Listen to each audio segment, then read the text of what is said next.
So let's just swap. No, don't stop it. Once it goes, it goes. So let's just change it back to the old fashioned way. It's not working again? I don't know why. I tested before it worked fine, but one second might be having.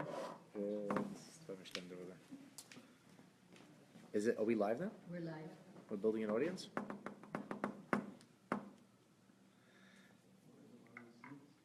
All right, so let's start. It's somewhere there. There's a little like square bag, no? Probably on the table next to the stender.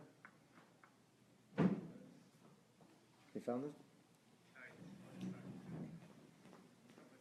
Yes, it's not really live. It's like a delay.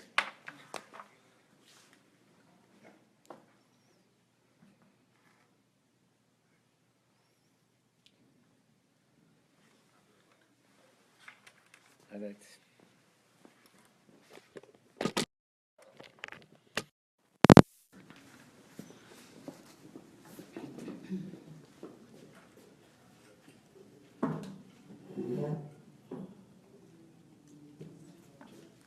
Okay, so the first question that we have is the coming of Moshiach something that's meaningful only for the Jewish people, or does it make a difference for all people in the world? Is that your question? So to answer that question, I'm going to ask you a question. Is serving God a Jewish thing, or is it a thing for humanity? Humanity. Is there a difference between the way the Jewish people are supposed to serve God and the rest of humanity is supposed to serve God? Name some of the differences. Keeping Shabbat. Keeping Shabbat, okay. That's a Jewish thing, not a non-Jewish thing. Another one? Put on tefillin. Put on tefillin. Eating kosher. Make brachas. Making blessings. Well, blessings not so simple. It could be that all people should make blessings and acknowledge God. So the point is like this. The point is that we, the Jewish people, have been tasked with a much bigger role in spiritualizing and transforming this world to make it a dira b'tachteinim, to make it a dwelling place for God. And because we're tasked with a larger role in creating that dira, that dwelling place, which will be a world that reflects God's presence instead of concealing it, so because of that, when it will happen, we will also have a bigger part of that. Like the Rambam, when he talks about the coming of Moshiach, he says, because at that time, there will be no other pursuit. So the things that people get busy with now, like making a living, or dealing with challenges, or spending time on Facebook, or other narishkeit that gets in people's way. I mean, this is okay, spending time on Facebook, learning Torah, but there's a lot of other narishkeit there. Things that people get involved in, all kinds of things that catch their attention. But when Mashiach will come, these things will not grab our attention anymore. They won't interest us anymore. The things that tend to draw people in today, when Mashiach will come, will dissipate, will fade away. Madana mitzuyim ka'afar. Everything is about supply and demand. So when there's a limited supply, everybody all of a sudden wants a greater demand. And then there's haves and have-nots, and people get jealous and they get competitive. When Mashiach will come, there'll be so much of everything we could possibly want that we won't really be interested in getting more of it, because it's already available. The words that the Rambam uses in the end of Hilchos Malachim is ma'adanim mitzuyim ka'afar. Ma'adanim is a word that's freely translated as delicacies, which is a rarity today. It's not so easily available. You can't come by it so simply. But when Mashiach will come, it'll be so available that nobody will be interested in it. So what will we do? How will we spend our waking hours? The answer is by immersing ourselves in Torah. Says the Rambam, Lefichach yi Yisrael chachamim gedolim. Therefore, we'll be very wise. If we would spend more time learning, we would be wiser. The problem is we have many distractions. When all the distractions fade away, so essentially, we will necessarily become very wise. Now, the Rambam doesn't necessarily emphasize all of humanity. Although if you look in the writings of the prophets, they say, Eshpech Ruchi al kol basar. God says, I will spill my spirit upon all flesh. So there will be levels. There will be levels. Just as we have a greater role in serving God, just as we have a more important, if you will, task in making the world a holy place and a godly place, just as we have a responsibility to study Torah, which is not found outside of the purview or framework of the Jewish people. So when Mashiach will come, we will know God more profoundly. We will enter into a deeper relationship with God. That's the meaning of chosen people. Chosen doesn't mean that we're smarter necessarily. Chosen doesn't mean that we're more beautiful. Chosen doesn't mean that we're richer. Chosen means that we are given spiritual opportunities that are not found outside of the Jewish people. That means chosen. And if for some people that means racist, I really can't help them. It's nothing to do with race. It's not about the color of somebody's skin. It's not about somebody's ancestry. In fact, if a person converts to Judaism and becomes a righteous convert, they're just as Jewish as anybody else. And they have those same opportunities. The reality is that the Torah says that our bodily reality does not define us. It's our soul, our spiritual reality that defines us. The Torah rejects racism out of hand. The Torah says it is not the terrestrial flesh. It's not bone and plasma. It's the spirit. It's the soul. There are no black souls, there are no blue souls, there are no green souls, but there are Jewish souls and non-Jewish souls. So when Mashiach will come, will all good people find their lives enhanced? Certainly. Exactly how? Nobody knows. But one thing we do know is there will be peace in the world. If there's peace in the world, and if there's no warfare, and if there's no bloodshed, and if there's no violence, who benefits? All of humanity benefits. If everybody's able to live in peace and tranquility, who benefits? Every normal human being benefits. Who doesn't benefit? Bad people, violent people, terrorist people, fascist people. And there's many, many references within the scripture that seem to indicate that bad people like that will simply be faded out. Now, whether they'll die or whether their evil nature will die, we'll find out in Meretz Hashem. So that's the definition of bad. What's the definition of bad? Yeah. Okay, that's a really good question. So bad, the definition of bad could become nuanced, but let's use simple terminology. Somebody who's violent behaves in a bad fashion.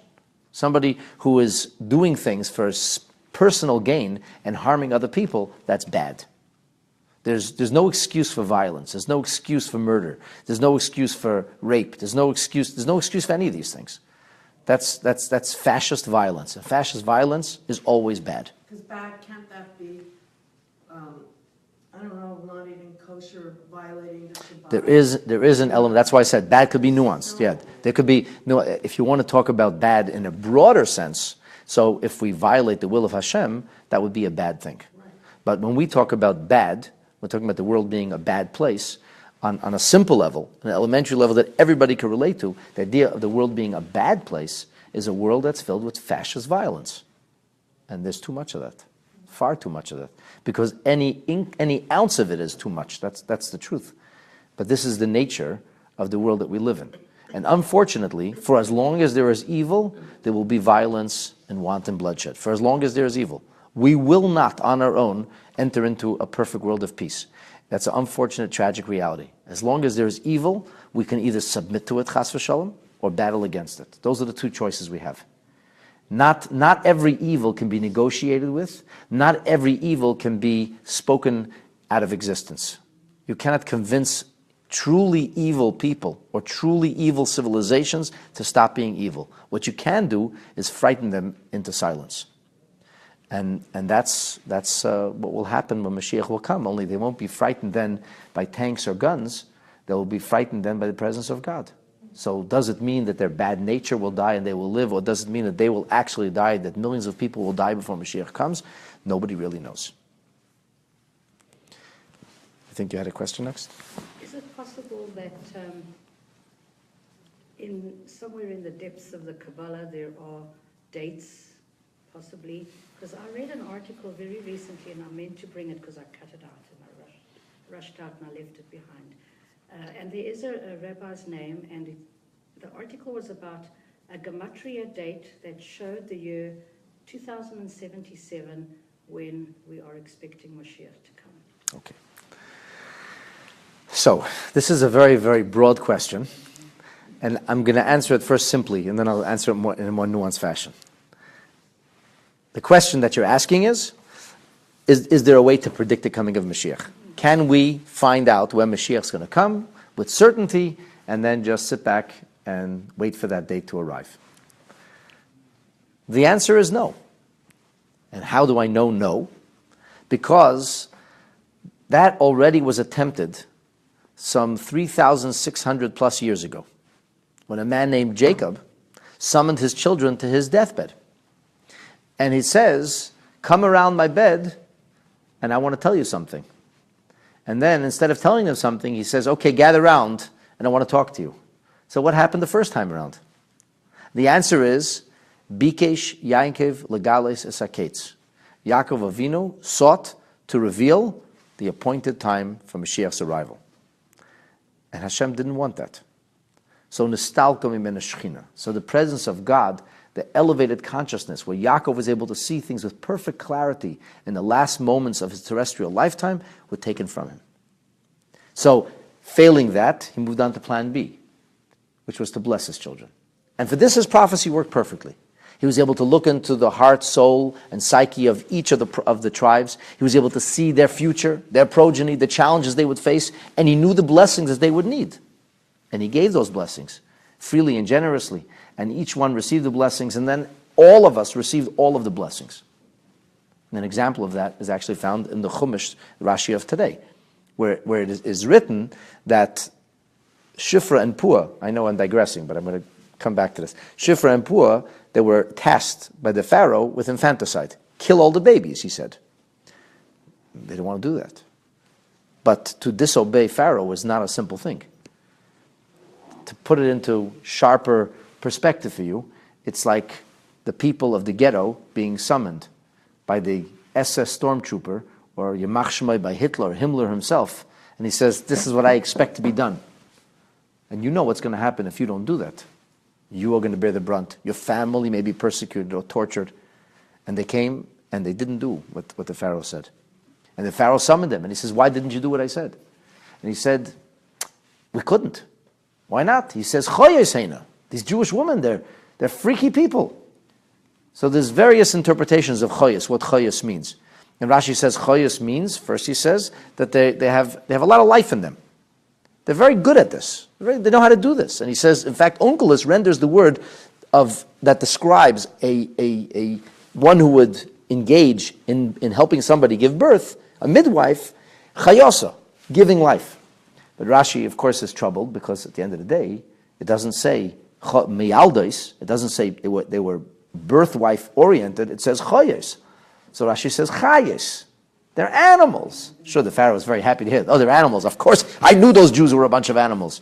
He said they have wild energy. They can do things regular people can't do. He says, does a rabbit call a midwife? Does the lioness check into the hospital? They're animals. They give birth by themselves like in the field. But Rashi says, it's got to have some shred of truth. Where did that come from? He said, what do you mean? Last week's Parsha. Yehuda is a lion, and Yosef is an ox, and Naphtali is a deer, and Binyamin is a wolf. And then Rashi says that there's a pasuk much later on in the book of Ezekiel that says, Ma'im chalavi, your mother is a lioness, which refers not only to a tribe of Yehuda, but to all the Jewish people. So he says this is because ultimately Yaakov blessed all of the tribes. And since he blessed all of the tribes, all of the attributes that went to one tribe in some way, in a broader sense, apply to all of the tribes. Every one of us can be a lion. Every one of us can bear the yoke of Torah like a bony donkey, like Yisachar. Every one of us can have the glory of the ox. We can have all those things. That tribe will have it most pronounced. My point, going back to the original question, did Yaakov lose his ability to look into the tribes and see the special qualities that were theirs? No. What ability did he lose? To foretell the future. Now I ask you a simple question. If Yaakov Avinu, Bechir Sheba the select of the patriarchs, he couldn't know the day Mashiach is going to come, you're going to tell me that somebody is smarter than Yaakov Avinu? You can't say that. That would make no sense. So the simple answer is, it is impossible for us to know with certainty when Mashiach will come. Will there be any warning? Okay, before we get to any warnings. But, I have to qualify this. Having said that, there is a concept of Mechash Vekitzim. There is such a concept. There is a concept of finding times which are propitious, finding times which are meaningful, finding times which are likely. We can sometimes know we're in faithful days or know faithful days are coming, and this means Mashiach will likely arrive. There is such a concept. It's such a profound concept that some of the sages were prompted to say, Let the bones of the people who do this rot. Well, why were they saying that if it was meaningless? It's not meaningless. It's not meaningless. So how do we understand that? On one hand, Yaakov doesn't know Mashiach's coming. On the other hand, what you read on the internet, which half of which you can't believe, but there's a kernel of truth. It's not entirely fake news. There is something like that where there are mystical equations that can be used to try to figure out when Mashiach will likely come. So how do we understand this? So let's step back for a second. There's a statement of our sages that says, "B'Nisan nigalu, or b'Nisan asidin lehigoel." We went out of Galut in the month of Nisan, and in the month of Nisan, we will leave Galus. Now Mashiach will come. It's the month of Nisan. Today is the 18th day of Tevis. Should we hope for Mashiach today? Why should we hope for Mashiach? It's not Nisan. It says, "B'Nisan nigalu, b'Nisan asidin lehigoel." So I guess Mashiach can't come. Okay, let's go to sleep. Wake me up when we get to Nisan, and I'll start believing in Mashiach again. Sound Jewish? No. It's so un-Jewish that it violates the basic principles of our Jewish faith. The Rambam says that kol mi she'eini maimin bei, anybody who doesn't believe in Mashiach, which is believe the possibility that Mashiach can come, or the not only possibility, but the certainty that he will come. And then he adds, ve'enoi mechake lebiasai, he does not await the coming of Mashiach. And he goes on to say that he's a kafir, he denies the entire Torah, he denies the prophecies of Moshe Rabbeinu. Now, what does mean mechake? Mechake doesn't just mean I believe it could happen. Mechake means I anticipate it. I'm looking forward to it happening. I'm awaiting. Awaiting is not passive. Awaiting is active. So, what does that mean to await? To await, that means I know Mashiach's coming maybe in 5 months, so I await Nisan. Nisan came, left. Shucks, okay. Now I await next year's Nisan. The Rambam also writes clearly, B'kol yom achakelo. Every day I await him. So how do we understand that? How do we understand, for example, the tradition that comes from Rabbi Hagon, that comes back, that he received from his teachers, probably back to the Tanoim, that in the month of Tishrei, the wars or events of Gog and Magog will unfold, and that will herald the coming of Mashiach. Does that mean that the war will happen in Tishrei, and then we have to wait 6 months to Nisan? And what if there wasn't no war in Tishrei? We didn't see any wars happen in Tishrei. I mean, there's always wars in this crazy world, but we can't point with a finger with clarity and say, oh, Gog and Magog, this was it. It didn't happen this year, Tishrei. Well, I guess that means Mashiach can't happen until next year, Cheshvan, because there was no war of Gog and Magog, but it says Gog and Magog has to come before. Would anybody say that? Of course not.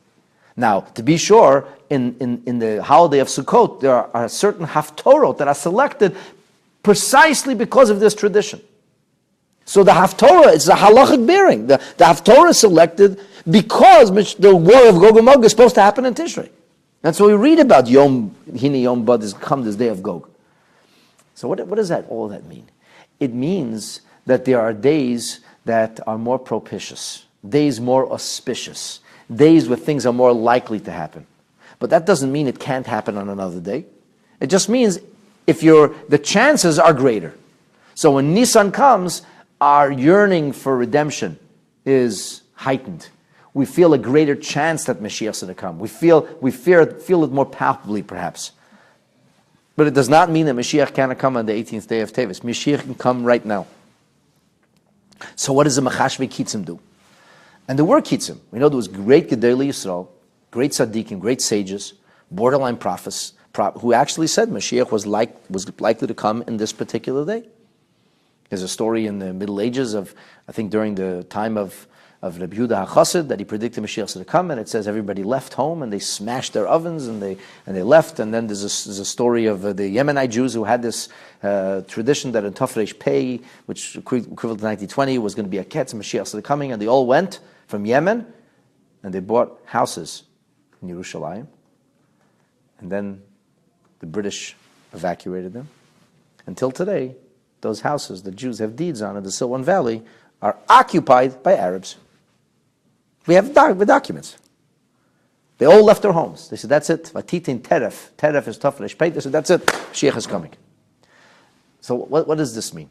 In the time of the Tzemach Tzedek, there was a particular year that this rumor or this ideas have circulated either from the Tzemach Tzedek or from beyond that a certain year was a ketz. The certain year was an appointed time. There was a very propitious, auspicious year for the arrival of Mashiach. Unfortunately, that year came and went, and Mashiach still didn't come. So his youngest son and eventual successor, the Rebbe Marash, asked his father, what about the Ketz? He said, Mashiach's coming this year. So he said, Likkutei Torah was printed. What is Mashiach about? The knowledge of Hashem. What is Chassidus? The knowledge of Hashem. Likkutei Torah was supposed to be printed years earlier, and it was impeded. The censor shut down the printing house. So the first collection of the Alter Rebbe's Amorim, known as Torah, were printed on Bereshis and Shmois and Megillas Esther, and then it ground to a halt. And we understand that when things happen in a material sense, it's symbolic of some kind of spiritual blockage or opposition. And then finally, Likkutei Torah was printed.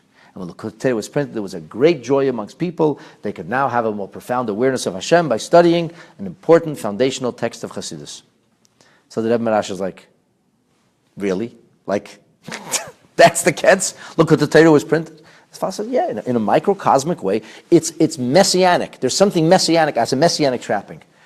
So, when all is said and done, nobody can know with certainty the day, the hour, or the year of Mashiach's arrival. We could say that it seems things are more propitious. It seems that it's within reach. That we should have a wave of tshuva, a wave of Jewish renewal and spiritual rejuvenation, because it seems the Mashiach's coming is very, very close at hand. But until Mashiach comes, he didn't come.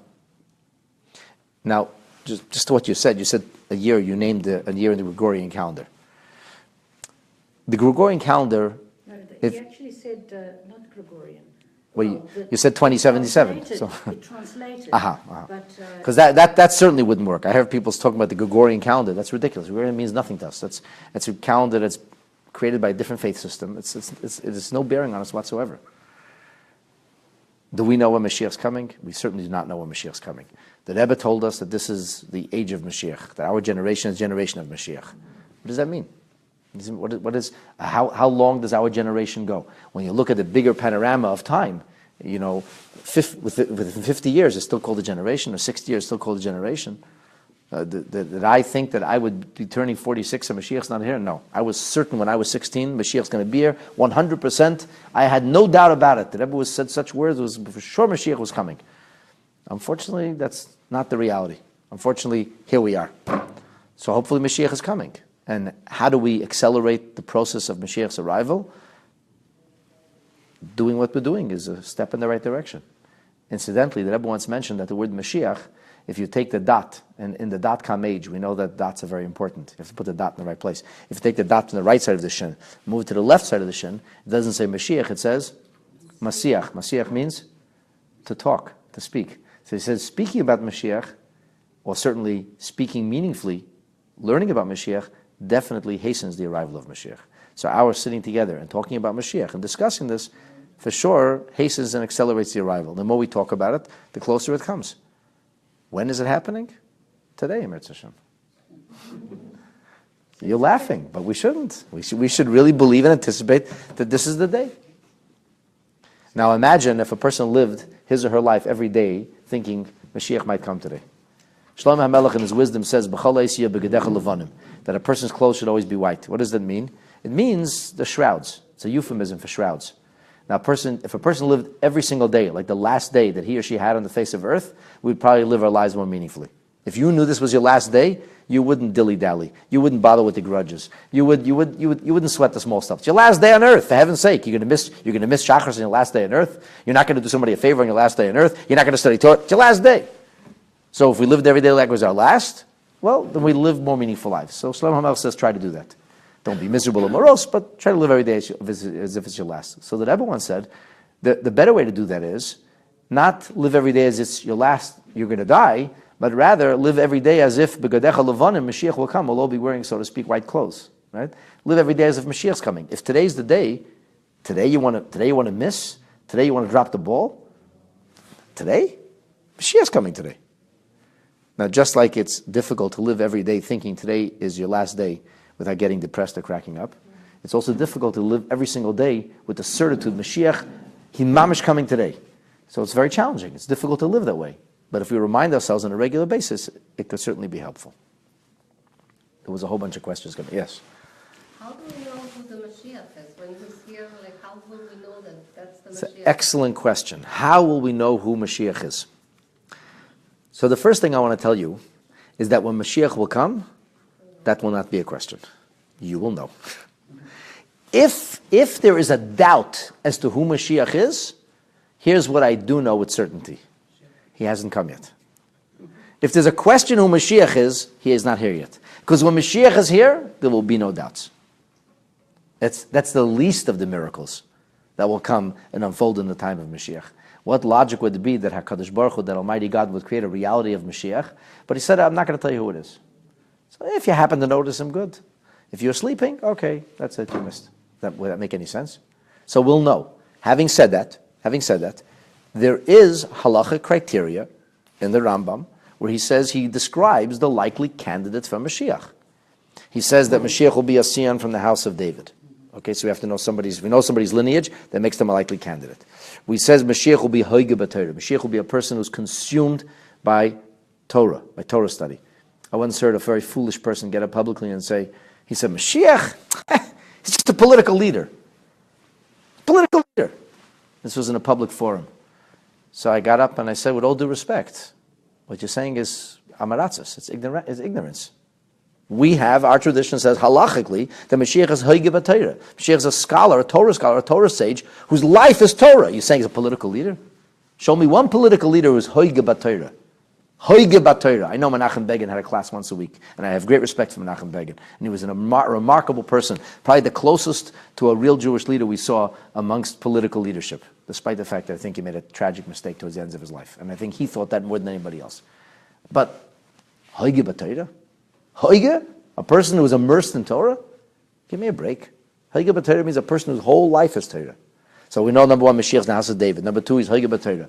Number three, what does he spend his life doing? He's mechazik. He strengthens Jewish faith. He fixes the cracks, so to speak. So we have to have somebody who's not a private scholar or a private sage living in a cave meditating on Torah, but somebody who's a public figure. Somebody who's actively engaging in fixing the problems of the Jewish world, in bringing people back to Hashem, right? So we have what's called a profile that's emerging. So we have somebody who has the right lineage, somebody who has the right persona and personality, somebody who spends his life doing a certain thing, right? And he's engaged in Jewish leadership, bringing Jewish people back. So such a person, the Rambam says, you can assume is the likely Mashiach. And how do we know this? Where do we get that halacha criteria from? Mashiach didn't come yet. He says, well, we can look at our sages. You say, when our sages identified somebody as a likely Mashiach, what did they see about him? There was a man whose name was Bar Kochva, and he was a great Torah scholar. He immersed himself in Torah. And then he went on to lead the Jewish people in battle. It doesn't mean Mashiach is not allowed to go lead the Jewish people in battle, but he was a great Torah scholar. And he was fixing the situation. Unfortunately, somewhere midstream, he took a left turn. And Rabbi Akiva, before that left turn, was convinced that he was the likely Mashiach. So they tell a story once of a Christian missionary who's trying to missionize a yeshiva bachar. Not a good idea to missionize yeshiva bachar. Okay. But he's praying on this yeshiva bachar, and he says, your rabbis aren't always right. So the boy says, yeah? When my rabbi's not right? So the missionary says, Rabbi Akiva was wrong. Rabbi Akiva was wrong. He said, really? How was he wrong? He said, because he thought Bar Kochva was Mashiach. And Bar Kochva was not the Messiah. So the boy says back, so tell me, so why wasn't Bar Kochva Mashiach? So he says, what do you mean? Has he built a temple? Has he repaired the world? Has he removed violence from the world? Has illness and sickness disappeared? So the boy said, no, he didn't. So I guess he's not the Mashiach. The guy said, right. So he said, right. So bug off. Has your candidate done all those things? Now the Rambam doesn't say the Bar Kochva was Mashiach. He says he was Bechezkas Mashiach, which means we can assume, we can make the assumption that it's likely that this person will emerge as the Mashiach. Now we have known of figures over the ages who were the likely Mashiach. It says in Sfarim that the Rambam was from the house of David HaMelech, and the Rambam was, without a question, one of the greatest Jewish leaders of all time, and had the Rambam's generation merited that Mashiach should come in the Rambam's times, there was no doubt people said that the Rambam would be that person. that he would have been Mashiach. Okay? But Mashiach didn't come then. The Or HaChaim, Rabbi Chaim ibn Attar, believed that he was supposed to be the Mashiach. In fact, he writes in his commentary, Chaim Shmoi. The name of the Mashiach is Chaim. And there was a man, a printer, who didn't like what the Or HaChaim wrote. So he changed, he took that out. He took out Chaim Shmoi. But amazingly, there was another printing mistake that crept into his version of the Or HaChaim that he printed. It's about the sota, about the wayward woman, the suspected adulteress. So it says that she has to take an oath that she didn't commit adultery, not with this person and not with another person. So it says, Amen me'ish zeh, Amen me'ish acher. When she says Amen, Amen, it takes the oath, holding the mincha, the offering. She says Amen, Amen, Amen. Me'ish zeh, not with this person that you accuse me of. Amen, not with ish acher. What happened? He, in his printing, in his version, the printing mistake said instead of acher, aleph ches reish, it said Asher. His name was Asher. Amen me'ish zeh, Amen me'ish Asher, and he was caught with his pants down. So it's not a good idea to mess around with tzaddikim. It's not cute to try to alter the writings and teachings of the greatest of tzaddikim. Could the Or HaChaim have been Mashiach in his time? Without a question. There are many people who believed with absolute certainty that the Rebbe was going to be Mashiach. Show me a better candidate. I can't argue with that. I don't know anybody could argue with that. But did Mashiach come? No. Is the Rebbe Mashiach? I don't know. Guess what? It's not my business. My name is not Elijah. Eliyahu Hanavi is supposed to tell everybody who Mashiach is. Frankly, I couldn't care less who Mashiach is. I just want Mashiach to come. You ask me what I'm interested in when Mashiach comes, and this is just personal. I'm not speaking to you from a Torah text, my personal feeling. I just want to see my Rebbe again. That's where I'm going. I don't care who Mashiach is. It's not. I don't believe that is of relevance. I know this is controversial, and there are people in Chabad who disagree with me. That's fine. That's fine. I don't think that's our mission, our goal. I don't think anybody knows anything with certainty. Because before Gimel Tammuz, we were absolutely certain. And guess what? God had different plans. So that taught me that we can't be absolutely certain about anything other than what says in the holy books. All other conjecturing is conjecturing. And what's the value of that? What's the purpose of it? What comes from conjecturing? Nothing. So therefore, our time should be spent focused on that which is certain, that which comes from sources, not our own ideas, our own ideals, or whatever it is that we decide and our own logic must be the case. Nancy had a question. I want to go back. Oh, that was about the Rabbi Schneerson, but you answered. I answered that question. Yeah. Okay. Yes. Oh, what is Gimel Thomas? Gimel Tammuz is the Rebbe's Yartzeit Hilula. Oh, I have a question. Are there any, or were there any female candidates? Mashiach will be a male. That's what it says. I'm disappointed. Why would you be disappointed? What kind of narishkeit is that? That we decide to read into the Torah, to lecture to God and tell Him who Mashiach should be, what Mashiach's gender should be. What kind of narishkeit is that? You don't care, and I'm saying I'm disappointed. They're phrases. I know, but that disappointment has no room in Torah. In Torah parlance, there's no room for us to be disappointed. A person, I'm for the tribe of Naphtali, and I found that Mashiach is the tribe of Yehuda. I'm disappointed. What am I disappointed? God made me for the tribe of Naphtali. Great, let me be the best Naphthalite I could be, and Mashiach will be a Mashiach. It's like it's not a narishkeit of this world of chauvinism. Mashiach is a male or a female. For whatever reason, that's the way God ordained it. The female has soul as a female mission in Judaism. A male soul has a male soul in Judaism. And just like Mashiach is going to be a male, unlike the other, 100 million candidates, there's only this kind of male. He has to come only from David, only Mizera Shloimeh, and he has to be Hege B'Torah. It doesn't mean everybody else is bad. It means that's the Mashiach man. His job is going to be the one. End of story. It's not about emoting over Torah information. It's what it is. May it be. End of story. The second part is more of partly a question, and it kind of relates to all this transgender business. We learned in this class and through Yiddishkeit that we each have male and female attributes. So I said I'm disappointed, but on the other side, I understand that someone who could be or will be Mashiach it's not, they're not going to appear in a tie and a suit and my image of, quote, a man. I'm throwing this out. There's a Okay, person so let me- who's one more sentence. A person who's going to be a Moshiach will have attributes that and emotions that are female and male. That's what I want to say. I understand that. Okay, let me clarify that when it comes to Mashiach, if you want to know more about Mashiach, so it's always a good idea to go back to the first Moshiach, to the first Redeemer of the Jewish people, who was Moshe Rabbeinu. Because it says Moshe, hu goel rishon. Moshe is the first Messiah or the first Redeemer. Hu goel achron. He is the last Redeemer or Messiah. The obvious problem, question, or issue with that is that Moshe is from the tribe of Levi.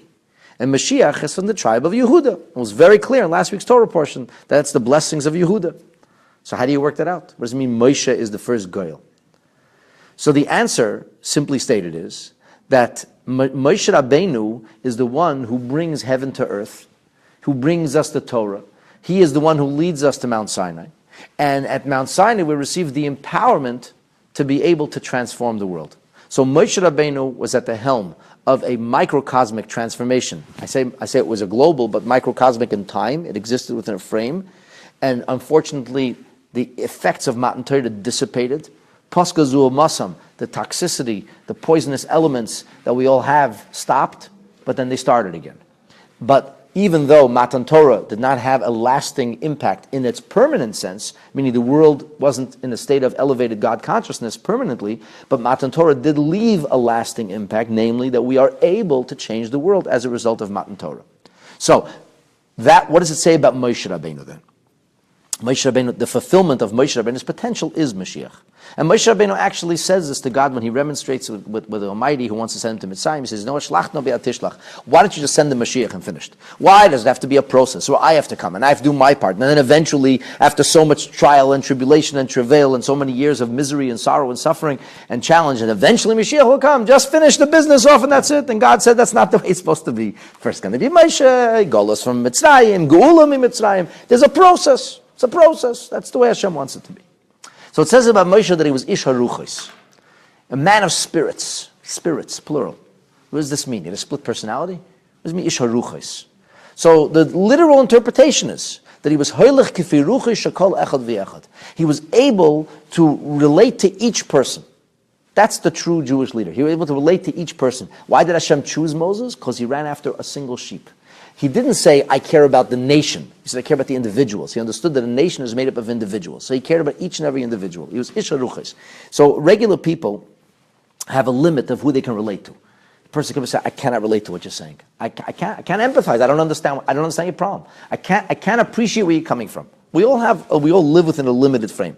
But Moshe Rabbeinu could relate to every single one, from the greatest scholar to the smallest simpleton. Each person, Moshe Rabbeinu was able to find the element of commonality, and he knew how to bring out the best from within them. So Mashiach will be the kind of person that's Hoylech Kifi Ruchos Shekol Echad V'Echad. As it says, he will teach Torah to the greatest of the great, and at the same time, his humility will eclipse the humility of even Moshe Rabbeinu, that he'll be able to relate to the simplest of person. Mashiach will not have an issue, if that's your issue or problem or question. How will Mashiach relate to a woman? Mashiach will not relate better to a man or better to a woman. Mashiach will relate to each and every one of us. He will be our teacher. He will be our Moshiach, our Redeemer and our Savior. He will bring us all into our state of perfection.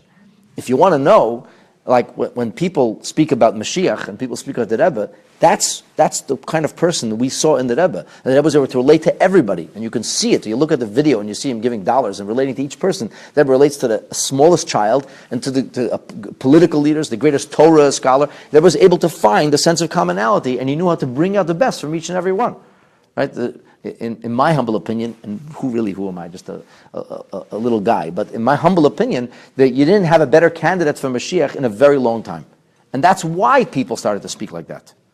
Because they identified within his persona. If you want to give somebody an example, so what will Mashiach be like? I never saw Moses. I'm very comfortable saying, what will Mashiach will be like? That's the kind of person Mashiach is going to be. Who is Mashiach going to be? I'm not a Leo Navi. I don't know. And as I said, frankly, at this point, I don't care. Those who disagree, I'm okay with that. Okay. Yes? Just the first part of my question. Was Was the Rebbe a scion of David? Interestingly, the Rebbe is a scion of David. Yes, because the Rebbe is a direct, it's a paternal. By the way, this lineage is paternal. The Rebbe is a direct descendant of the Tzemach Tzedek. The Tzemach Tzedek is a direct descendant of the Metzudas David, Metzudas Tzion, from the Altshuler family. The Altshuler family, from the Tzemach Tzedek's family, has a direct Ksav Yichus back to David HaMelech and Shlomo, to the family of Shlomo HaMelech. So actually, technically, if you wanted, the reason that people got so feverish about it, because everything matched. It all seemed like this was happening. And, you know, Rabbi Emanuel Shachat, Zechon Levracha, he said it best. He said, anybody who's ready to swear in a Sefer Torah that the Rebbe is going to be Mashiach is crazy. He says, you can't swear in a Sefer Torah. He says, anybody who's ready to swear in a Sefer Torah that the Rebbe will not be Mashiach is even crazier. Because the Gemara does tell us that Mashiach will come midechaya or midemichaya. Either it will come from somebody who's amongst us who's alive, or it will come from somebody who once lived. And the Gemara actually gives two examples. The Gemara gives an example that says, who will it be? It says, Gemara example of somebody who's alive. And the Gemara's example is of one of the prophets who's passed on. Could Mashiach be somebody who once lived and will come back?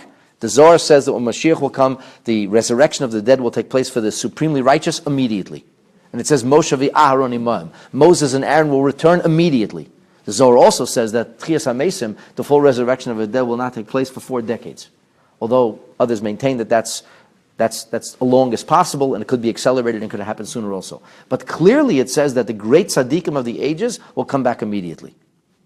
So is it possible that the Rebbe will be Mashiach? It's certainly possible. Should somebody swear in a Sefer Torah that he's not Mashiach? You got to be crazy. Should somebody swear in a Sefer that he is Mashiach? How could you swear that? Do you know? How can anybody know anything with certitude? We can conjecture, we can imagine, we can think, we can say according to our logic it seems, but how do any of us know for sure? The answer is we don't. So focus on what you do know, not what you don't know. Stick to the things which you're certain of. You had a question? It's a bit controversial, but like it's such an important concept to always believe that the Moshiach is going to come. So why do other streams of Judaism not even mention as this doesn't even exist, this concept? Okay, so your question is, since Mashiach seems to be so important, why are there streams of Judaism that don't mention Mashiach coming? Truth be told, I'm not sure which streams you're referring to. Okay, so let me be very clear that from my perspective, there's no such thing as streams of Judaism. Torah Judaism is Torah Judaism. Anything outside of Torah Judaism is a cultural phenomenon. Cultural phenomenons, I can't be responsible for cultural phenomenons, even if they are cultural phenomenons that take on faith-like proportions. So what do you say to a person who comes to you and says that Christianity is a valid stream of Judaism? You say, no, that can't be. Why not? Let's be outside the box. Was Jesus Jewish? Jewish. Paul Jewish? Yeah. James Jewish? Yeah. I don't know all the names of the apostles. But I'm pretty sure they're all Jewish. Matthew, Luke, supposedly they're all Jewish. Where did it grow? Where did it start? In Jerusalem. They're all Jewish. So it's a bunch of Jewish people came up with a Jewish idea, and it was faith-based, and a faith system. Does that make it a valid? No, you can't do that. Why not? Because they violate the Torah. Oh, so do you. If this stream of Judaism says Shabbos doesn't have to be kept, kosher doesn't have to be observed, family purity irrelevant, what's the difference? You've taken a part of the Torah and said it doesn't exist. So if anybody who's ready to say a part of the Torah doesn't exist, explain to me the difference. This is terribly controversial what I'm saying, but I don't even know why it is. I don't know why it's terribly controversial. I don't see the difference between Jews for J. No, not Judaism. Why not? Some of the Jews for J people are keeping more mitzvahs than the people in other quote-unquote systems. So there's Torah Judaism. Now within Torah Judaism, is there diversity? Yeah, there is. 100%. And that's biblical. We talk of 12 tribes. 12 tribes, 12 different approaches. There's commonality amongst the 12 tribes, and there's also unique nature. There's the easy distinction that we're all familiar with. There's Yisachar and Zvulun. Does it mean Zvulun does not have to study Torah? It says you're obligated. Pedek Echad Shachris, Pedek Echad Arvis. Every Jew is obligated to study Torah each and every single day of their life. So, no, I'm Zvulun. I don't do that. That's ridiculous. Zvulun is out there in commerce. He's making money, a lot of money, to provide both for him and for his brother Yisachar, but he still has to study Torah. And then you come to Yisachar and say, Mr. Yisachar, can I have some tzedakah? Me? Tzedakah? Go to my brother Zavulun. I don't have any money. That's ridiculous. It's a mitzvah in the Torah to give tzedakah. A person should give tzedakah every single day. So the question then is not if Zavulun has to study Torah. Of course he does. It's not if Yisachar has to give tzedakah. Of course he does. What's the question then? What's my primary occupation? So everybody's got to do what they're tasked with. That has to become their primary occupation. And to do other things too. So within the frame of Torah Judaism is the room for the professional, the merchant, the business person, the Torah scholar, the rabbi. There's room for everybody. And they'll look different. They'll look different. That's okay. That's fine. Are there different flavors within Torah Judaism today? Oh, are you kidding? Of course there is. Of course. From one kind of Hasidish to another kind of Hasidish life.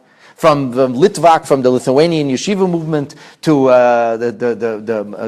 the Sephardic approach to a modern Orthodox approach, all kinds of approaches. Can anybody, chas v'shalom, disqualify a Jew who learns Torah, does mitzvahs, and believes in what the Torah says he should? How could you disqualify that? I could tell you that it's all the same picture. And a simple metaphor today in the computer, you could take the same picture, and with the press of a button, you can change the hues just slightly from monochromatic pictures, which are one picture but many different hues, to multicolor pictures where you only emphasize or highlight one color, or multiple colors, or all the colors, or super realism. Even on your iPhone, before you post a picture, you can go through like 6 screens what you want it to look like. Vintage, bright, summer, winter. It's the same picture. Okay, so which picture is the most beautiful? I don't know. Everybody likes their picture best. That's fine. I teach Lubavitch or Chabad brand Judaism. Why? Not because I'm saying somebody else is wrong. I believe this is the most beautiful colors of Judaism. I believe that the teachings, the Yiddishkeit, Torah Judaism, through the prism of the teachings of Chassidus as they are illuminated, Kefi shehem mu'arim b'teiras Chassidus as they're illuminated through the teachings of Chabad Chassidus, is the most beautiful.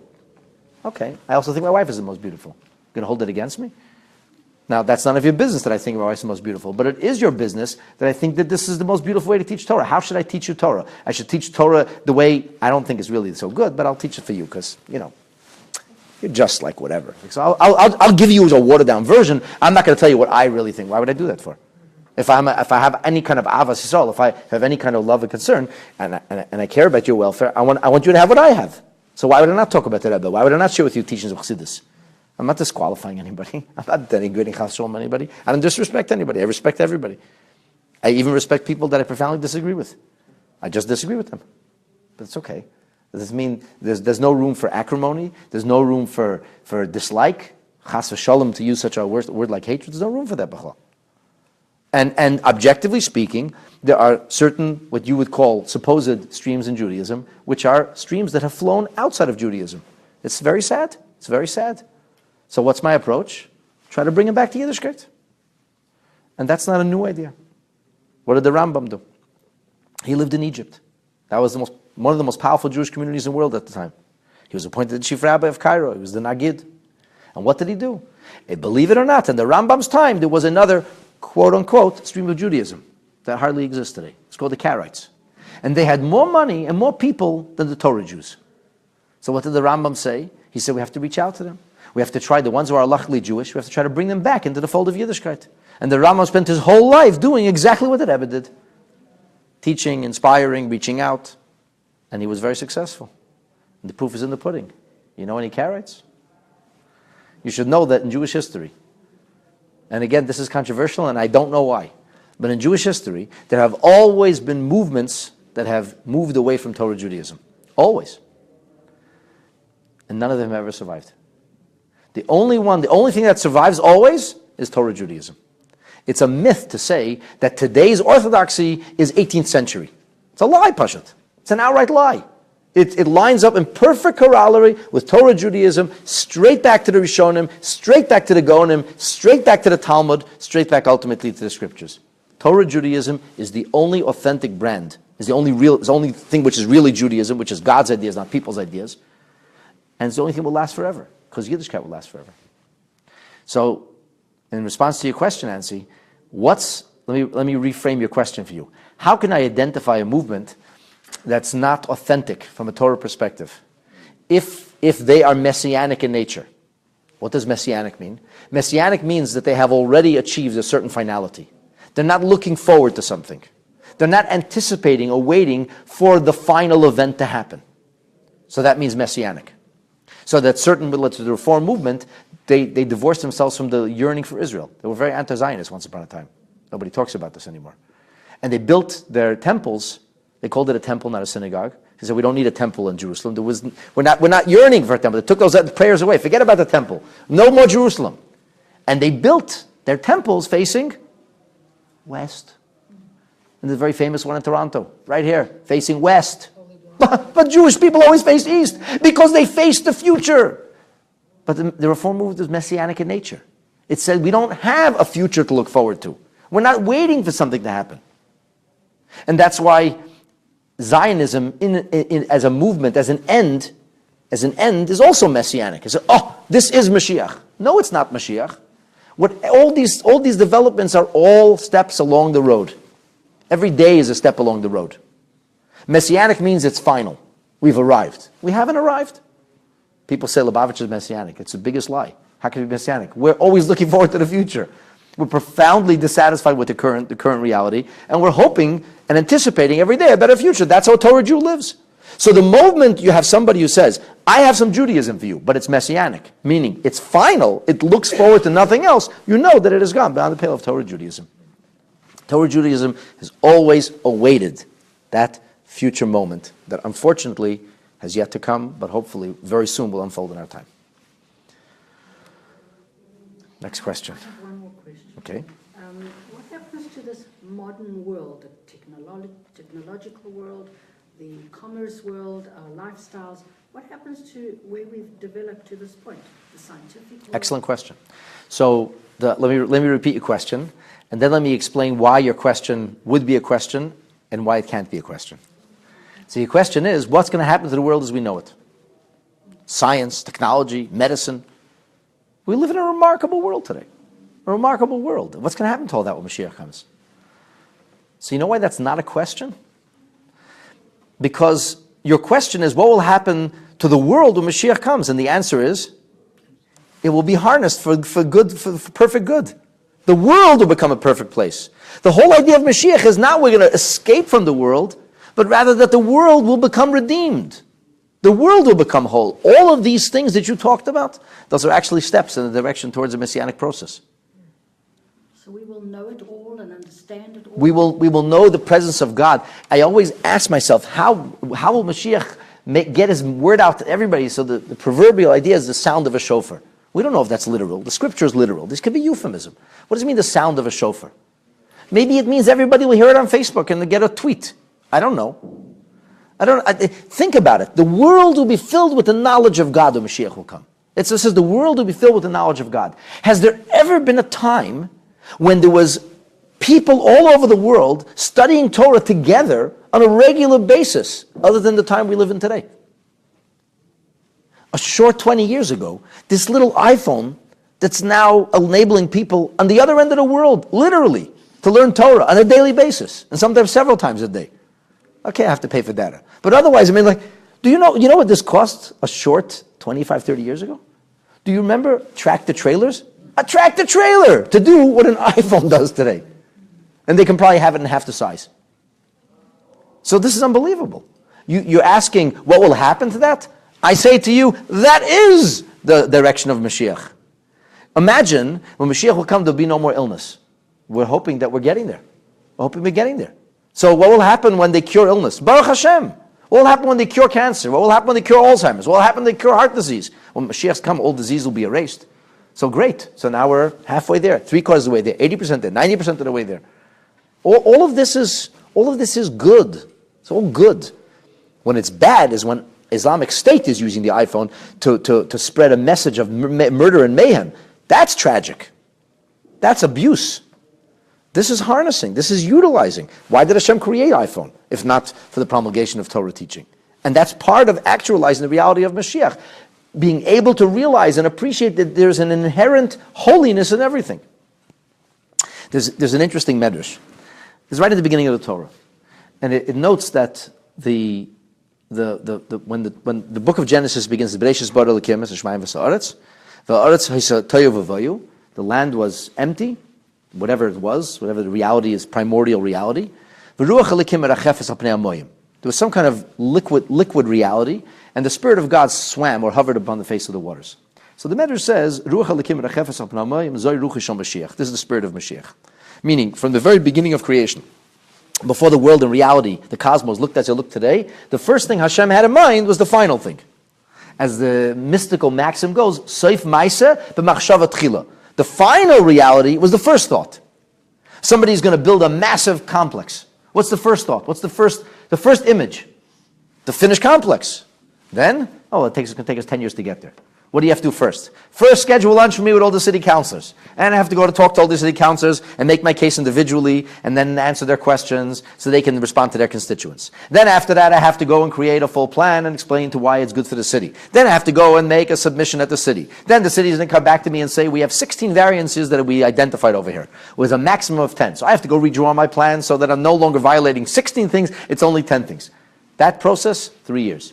Okay, now I finished that process of 3 years. I'm not talking about bribery, I'm talking about everything legal, right, fine, good. Talk to any developer. Okay, then what happens? Then now we know the final plans. Now we can actually start doing the engineering. Because you can't sit and make equations and you don't know how much steel you're going to use. Now we found that we asked for a 62-floor building because we knew they're going to make us take some floors down, but we didn't know how many. And finally we finished fighting and arguing, and it's at 49 floors. Okay, now we have to go to the engineers. The engineers have to do their work. Then you have to go to, once you have the engineering, is to the mechanical. And then we have to talk to the city. We have to find out if they're done trunk lines. And what's going to be where we have a transportation study. You follow, see where I'm going? And then finally, there's the grand opening, 10 years later. But what was the first image? What motivated the image? So HaKadosh Baruch Hu built a world. He built a world, and the image was a perfected world, a healed world, a whole world, a world reflecting God's consciousness and God's presence. And then what happened? And then the process began. Okay. So in the process, the first thing God creates, before He creates anything physical in a tangible sense, the first physicality created was light, the photonic reality. Photons are physical, but not tangible. Vayomer Elokim, God says, Yehi Or, there should be light. So a photonic reality ensues. Vayehi Or, and there was light. And then it says 5 times Or in that first day of creation. Now we know that this light is not the photonic reality of today, but it's the photons of the future. This was Hashem put this somewhere in a background. When Mashiach will come, that light will come back to us. So the Medrash says 5 times Or corresponds to 5 books of Moses. The first book of Moses is Yehi, let it be light, Bereshis. Vayehi, and there was light, Shemot. The Medrash says, how so? Why is Vayehi? Yehi should be light. Okay, how is Vayehi? So the Medrash says, because in the book of Shemot, we go out of Mitzrayim. Mitzrayim is called Afela. Afela means darkness. So it says, since we go Afela le'or, since we go from light into darkness, so therefore, that's why Vayehi Or. So the Rebbe once spoke about this, and he said, many make the mistake of assuming that the Medrash is only talking about Parshas Shmos, or Parshas Va'era and Boi, maybe B'Shalach, because that's Me'afela L'Or, that's going out of Mitzrayim into a state of light. What about Parshas Yisro, and Parshas Mishpatim, and Truma, and Tetzaveh, and Vayakel, and Kisisa, Vayakel, that's different things already. The Rebbe says, what do you mean? It says the whole book corresponds to Vayehi Or. And the Rebbe says that going out of Mitzrayim is the beginning of a process. That's when we start to see light out of Golus the first time. What happens? And then we stand at the foot of Mount Sinai. And then what happens? And Moshe brings the Torah. Vayehi Or. Light ensues. There's light. Hashem's presence. It says an animal didn't make a sound, a bird didn't chirp, everything was in a state of profound awareness, the presence of God. Then what happened? Then it dissipated. But what remained? The ability to reveal light everywhere. That remains. And the prototype of taking the physical material reality and fashioning or fabricating a convention, an envelope which contains the presence of God, is the building of the Mishkan. And the Mishkan is a prototype for our work today. Let's go back to your question. What will happen with technology? What will happen with technology? That's what this is all about. It's about, we're already doing it. To teach Torah, to talk about Mashiach. I don't know how many people are watching now. You could probably see. But to be able to do that with the press of a button, but just paying for a little bit of data, without any kind of huge preparation, is messianic in and of itself. That's amazing. That's something that 20 years ago nobody could have imagined. So in the future, Mashiach will come. Who knows what the technology brings us in the future? Now, I'm not suggesting we should wait for technological advances for Mashiach to come. Mashiach should come now. I'm just saying this is all a part. This is, every time a Yid does something holy and good and utilizes the world for a godly purpose, it's a messianic reality. He is actualizing Mashiach in a microcosm. Incidentally, this is what's known as tikkun olam, that famous phrase that's been abused to no end. Tikkun olam means to redeem the sparks. And how do you redeem the sparks? By utilizing the material and the physical and the terrestrial for a godly purpose that releases the sparks. So that is Mashiach coming. The Rebbe once said that when Mashiach will come, it will be heard on the radio. He said you'll hear it from the police officer.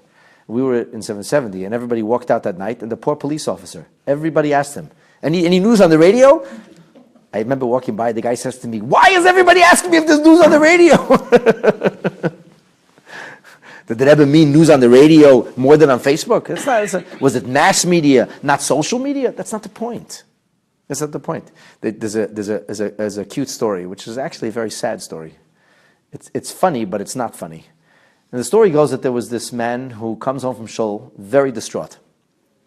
It was the last day of Pesach. And the rabbi had given this supercharged messianic sermon. The last day of Pesach and the light of Mashiach, and we're going to see Mashiach in our time. And he gave this whole, and he's very disturbed. He comes home and his wife notices that he's very unhappy. She says, Yankel, what's the problem? It's a terrible sermon today. You always say that. No, he says, today was the worst. He says, why? He said, Rabbi said Mashiach is coming. So she said, what's wrong with that? He says, Yenta, what are you talking about? We just made this huge investment. We just painted the barn. We bought new sheep and new ducks, and we have new chickens. And Mashiach's going to come now? And the wise woman said, Yankel, the same God that saves us from the Tsar and the Cossacks, he'll save us from Mashiach too. It's a tragic story. Why is it tragic? Because this has been the twisted and perverted attitude. Somebody has to save me from Mashiach. I've heard people say, Mashiach's times is going to be so bad, I hope I don't live in Mashiach's times. I actually heard some Torah observant Jews. I'm like, what are you saying? What kind of stupidity is that? I hope I don't live in Mashiach's times. We have to wait. You know that if a Jew, somebody did accounting, if a Jew davens every single day, 3 times a day, and he says Birchat Hamazon, just says the things you're supposed to say, but not just lip service. You're actually supposed to mean them. And you're supposed to ask for them. You know, you ask for Mashiach 86 times a day? 86 times a day you ask for Mashiach. He says, stop saying we want Mashiach now. Stop asking. God will bring Mashiach when Really? Should you stop davening? Why? Because it's in English? Because it's the first thing you actually meant? You know, Rabbi Twersky tells a story. He says, I never knew how to daven until one day at the Kotel, a blind man taught me how to daven. So they say to the famous Rabbi Twersky, what are you talking about? He says, I come to the Kotel one day, and there's a blind man over there, and he's hugging the walls, and he's caressing the stone, and he's kissing the stone, and he's talking to God. He's talking to God. So I don't want to listen to what he's saying. He's talking to God. And I overhear him saying, I'm sorry, God, I told you that yesterday already. He said, the guy took it seriously. Like, he's talking to Hashem, and he said, I told you that yesterday already. He says, when's the last time a person davens says, what am I saying? I told you that yesterday already. We have no problem. What's the issue? I'm talking to the walls. It's a joke. Davening is not a joke. Davening is real. Talking about Mashiach is real. This is unreal. When you ask for Mashiach, say 86 times in your day, you actually ask for something 86 times a day. So people heard that we want Mashiach now in English, all of a sudden they get uncomfortable. Why? Why? Because it's actually real? This is the tragedy, that the people, Mashiach is somebody that God has to save us from. The world will be in upheaval, wars and bloodshed and all that. Yeah, let me ask you a question. The world, let me put your question back to you. You asked me, is it true that the world will be in upheaval, that the world will have bloodshed? Is that a question? Wait, what do you there's not enough bloodshed? Even worse. It's not bad enough? 500,000 people murdered in Syria. Children gassed with chlorine gas. How many of these monsters from Islamic State how many Yazidi women have they raped? How many of them have they cold-bloodedly shot? That's not enough bloodshed for you? We didn't have enough? It's not bad enough? We need it worse for Mashiach to come? It's scary. The world is scary. please God, let this be Goygo Magig, because it's very, very bad. It's very, just because we in Canada are sitting in comfort, we shouldn't care about what's going on across the ocean. The biggest tragedy of our time, that the Western nations couldn't give a hoot. They don't care about who are they bringing in. How many Yazidis have been brought into Canada? 0. Why? They're the ones who really have a need, because it's not politically correct. What are we ready to do? We're going to give them supplies. What supplies? People are being murdered in the streets. If you have a military, what calls for military intervention if not innocent people being murdered in the streets? Oh, we have no, we don't believe in violence. We don't believe in bloodshed. Well, why don't you stop it then? What has the Western world done? 0. And it's very proud of itself. And yesterday they met in Paris to condemn Israel. Because that's really the biggest problem. Jews building porches in Mala Adumim, that's a very big problem. The fact that Arab children are being killed in the streets of Aleppo, it's not a concern. But that a Jew would build a porch somewhere, this is mamash, an expansion of settlement, and this is our world is crazy. You want Goygo Magog? It doesn't, incidentally, it's not a pasuk. It's not, these are prophecies that are not in Chumash. They're in Tanakh. The psukim don't have to be taken literally. It could be metaphoric. The war of Goygo Magog could have been the 70 nations who came yesterday to condemn Israel, and Hashem blunted them, and they went nowhere with their whole convocation. We don't know what any of these things mean. The Rambam says that they're all dvarim nistarim. Exactly how it will unfold, exactly what will happen. They're all mysteries. And we don't know. So he says, what are you focusing on that for? People love that. They love to hear about secrets and mysteries. Focus on what you need to do now. We all need to do more mitzvahs. We all need to have more Avos Yisrael. We have so many things to do. It's just a long to-do list.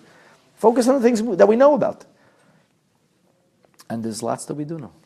No, but is it possible when the Moshiach comes, like we are all, none of us have ever seen Hashem, none of us have seen God. And when Moses went up the mountain and God spoke to him, he spoke through a burning bush. Is it possible that maybe when Moshiach comes, he doesn't come in a form like we know, like maybe a burning bush or maybe something? Okay, so let me restate your question and tell me if I got it right. You're asking who says Mashiach has to be a person? Maybe it's a concept. Right. Okay, so this is discussed in the Talmud, and it's a valid supposition. Only halachically it's dismissed. So we have various suppositions in Torah, which are Torah truisms. On some level, what you're saying has a truth, but not in the practical realm. That's the idea of halacha. So in halacha, we say, the Rambam has wrote a sefer of halachas, and he wrote Hilchas Mashiach, and he tells us halachically that even though there was an opinion that the Mashiach was supposed to come, and it was supposed to be Chizkiyahu HaMelech, and the Jewish people lost that opportunity, and now Mashiach won't come in that form. Mashiach will just be an idea, and it will be some kind of concept, an ideology, but it's not an actual person. In halacha, that's dismissed. And just like a person can't come along and have chicken cheeseburgers, he says, well, there's an opinion of the Gemara that says it's okay. Nobody will say, oh, that's okay. The opinion of the Gemara says it. No, halachically it's wrong. So, and just like there's an opinion in the Talmud that tefillin should be written of different portions, and the halacha says that's wrong. So if you put on tefillin with Aseres HaDibros, you didn't put on tefillin. There's a Torah truism, there's an idea, this can be explained in a metaphoric way. All these things are true on some level. Elu ve'elu divrei elikim chayim. They're all words of the living God, they're all part of the truth of Torah. On a literal level, halacha is absolute. So the halacha tells us the Mashiach is not a concept, the Mashiach is a person. And anybody who suggests otherwise is speaking against the halacha. And that means speaking against Torah Judaism. So it can't work. Okay? Last question. One last question. What would be a day for us in the times of Messiah? A day, morning to night. What will be a day? Oh, that's a very difficult question to answer because it says Yom Shekulei Aruch. It'll be a day, the longest day, a long day. What does it mean, a long day? Instead of 24 hours, it'll be 25 hours? Then it's only different in the last hour. Yom Shekulei Aruch means it's all long, from the first hour of the day, which means that the quality of time will change. So in likelihood, what seems like 24 hours, the limitations of 24 hours today, we will not have when Mashiach will come. And it also says, Laila ka yoim yoyer, that the night will illuminate like the day. So what exactly does that mean? Nobody knows. One of my earliest memories of the Rebbe, I'm sitting on my father's lap, and it said a Fabrengen. And I'm not really understanding what the Rebbe is saying. I must be about 9 years old. But I'm hearing what he's saying, but it's in one ear out the other. I speak Yiddish, I understand Yiddish. I don't understand what he's saying. And his voice raises, and suddenly I clue in. And I remember this moment till now because I was so shocked. All my early memories are from my trauma or shock. Those are the things that stay with you forever. And the Rebbe says, "When Mashiach wird kommen, steht as a cheshech atzme yor." When Mashiach will come, it says, the darkness itself will illuminate. And then the Rebbe said, and I remember this clearly. I've never found anybody who could tell me when it was, but I remember it. I heard it. The Rebbe said, "What das meint, weiß keiner nicht." What this means, nobody knows. Nobody knows what it means. I myself don't know what it means. And I think I went into trauma. Like I went into some kind of shock to hear from the Rebbe, he doesn't know something. That's why I stayed in my head. I couldn't forget it. Until today, I hear those words. So what does that mean? We don't know. The Rebbe once said on another occasion, what is Ruchnius? Nobody's seen Ruchnius. Nobody sees Ruchnius. We know it's a spiritual reality. We don't see it. Here's a metaphor. Hey, anybody seen electricity? It's not visible. You see the impacts of it. You see the symptoms of it. What exactly will life be like when Mashiach comes? Very different than it is today. But all for the good. Life will be infinitely better when Mashiach will come. And the basic description that we have is the idea of closeness to God, knowing God. So the joy that we have sometimes when we study something and discover the mysteries that we didn't know before, the joy that we have from that is a foretaste, an example, a metaphor of the joy that we'll have in Metz Hashem when Mashiach will come. It says it'll be a time of eternal joy and happiness, a time of satisfaction. It'll be a remarkable time in Metz Hashem. How they say in Yiddish, Zol schon sein. May it be already, b'mheira or b'yameinu, amen. Shekayach.